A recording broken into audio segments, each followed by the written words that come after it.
I'm required to actually keep my nails short for work purposes.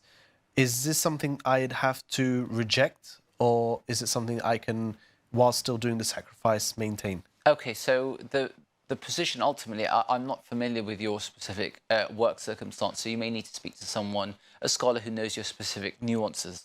That having been said, as I mentioned, the majority of scholars do not hold it as something which is obligatory or and mandated in that sense for you not to cut your nails during the 10 days, owing to your intent of performing the sacrifice. So according to the majority of scholars, you're fine even if you're cutting your nails.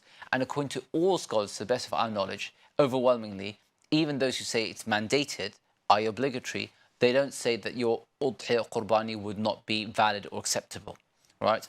And if there's an actual need or necessity due to your work, I imagine that's the sound, almost what I'm inferring from it, then there's a fiqhi maxim which says, وكل ممنوع فللضرورة يباح والمكروه عند الحاجة, as mentioned in the couplet of poetry, which says, and everything which is, not everything, but in essence, several things, many things which come as haram, or there's an injunction saying do not do so, in extremis where life or limb, or where there's an actual necessity, generally speaking, then actually there can be some latitude which is exercised as per scholarly oversight to ensure that actually it's properly managed, but basically it can thereby be, there's a relaxation of that rule. And similarly, things which are makruh, then the karaha or the dislike nature of it actually becomes something which is admissible due to the circumstances itself. So inshallah, it's fine for you to shorten it accordingly.